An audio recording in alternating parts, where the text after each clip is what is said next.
Benvenuto! Servizi ecosistemici FVG è il sistema informativo per facilitare la conoscenza di alcuni dei servizi ecosistemici forniti dal territorio a supporto della pianificazione territoriale e paesaggistica a scala regionale, intermedia e comunale. Il sistema è strutturato come un WebGIS.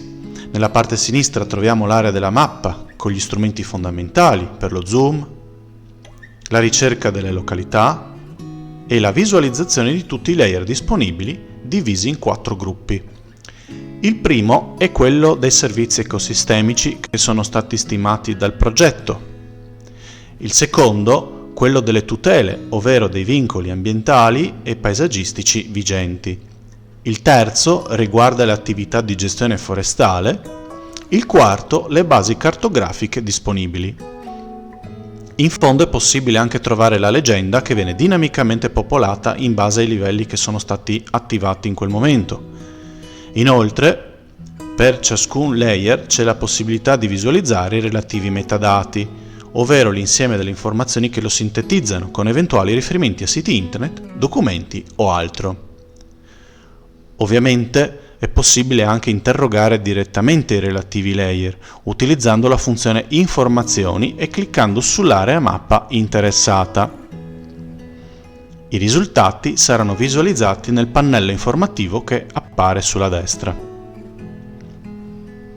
È possibile fare anche interrogazioni a scala territoriale, eventualmente trascinando un poligono in formato KML o GeoJSON, selezionando un comune, un ente di decentramento regionale, un sistema territoriale locale, un ambito di paesaggio o addirittura a livello regionale.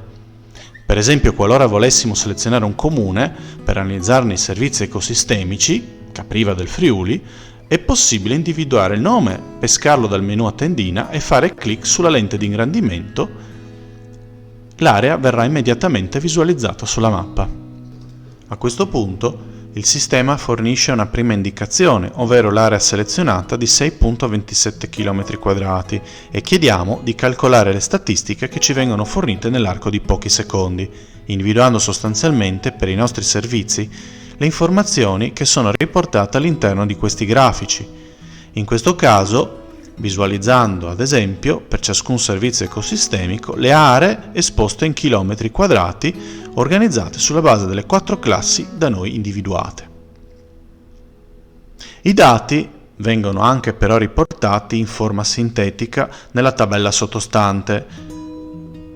Inoltre è possibile scaricare il foglio Excel dal quale sostanzialmente abbiamo la possibilità di vedere nel dettaglio i dati di tutti i servizi ecosistemici, ma anche ovviamente quelle che sono le caratteristiche generali della nostra area selezionata, come ad esempio le informazioni di natura orografica, la ripartizione degli usi del suolo, la ripartizione del valore ecologico, la presenza di superfici agricole, le potenzialità di utilizzo del suolo dal punto di vista agricolo. Ovviamente, infine, i servizi ecosistemici veri e propri che vengono riportati in una tabella di sintesi, in questo caso ripartita in termini di percentuale. Grazie e buon lavoro!